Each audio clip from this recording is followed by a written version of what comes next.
Okay, so this is what the Teams desktop looks like. I am going to go through the navigation bar on the left-hand side so you understand how everything works and such. In this case, I'm currently involved in two teams, the underwater robotics team and also another student organization at OSU called the Student Leadership Advocates. However, I'm just going to focus on the underwater robotics team since that is what this video is directed towards. So once I click on my team, it immediately brings me into this display.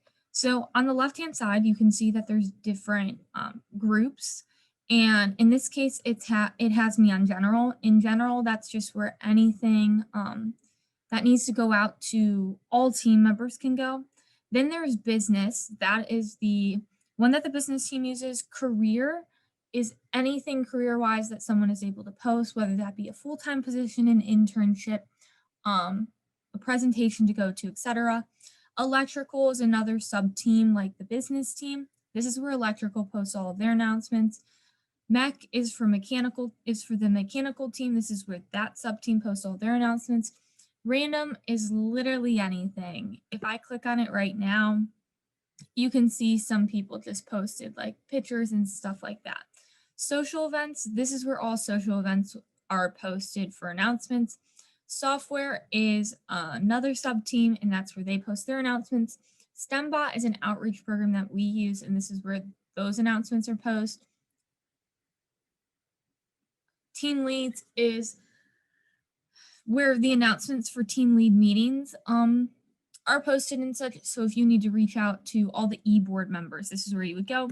There are two hidden channels. Eddie, just to give a background, the current robot we're working on is called Titan, and Eddie is the smaller robot we plan to work on. So that will probably be done between 2021 and 2022.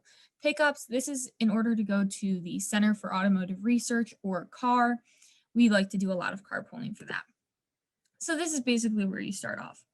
If you click on activity, this shows you a feed of literally anyone reacting to anything, anyone posting anything, and all of that. The chat is where you'll actually see different chats you're having with other people or different group messages you have. And if you end up being a meeting and you send things in the chat, it will show up here as well. So if I'm interested in talking to, I don't know, Julia Gerard, our previous business team lead, I can click on her name. Sorry. I can click on her name and then it pops up because I've already had a feed with her or messages with her.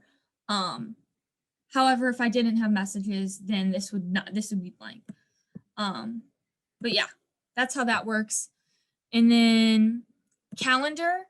So your calendar actually syncs up with your calendar in Outlook. So in this case, you can kind of see my calendar and what I have to do and such.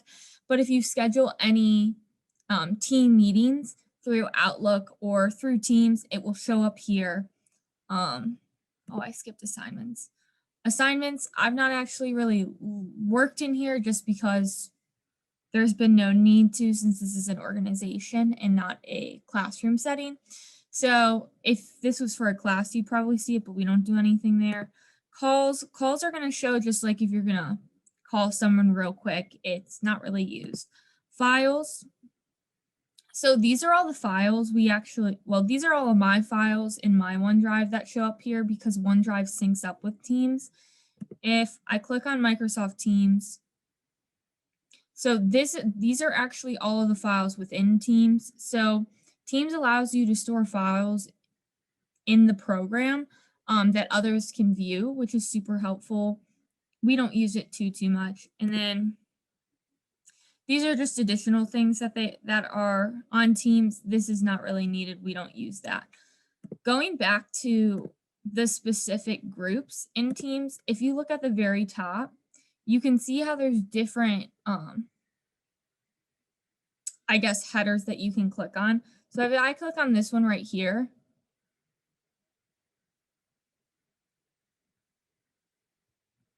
as it's loading, this will show me all the deadlines that have been put in place for RoboSub. So this is really helpful. You can add this just by doing the add button to add another tab, but you can look into it for each group over here. But overall, that's kind of just a little background into Teams. Hopefully this is helpful for future purposes.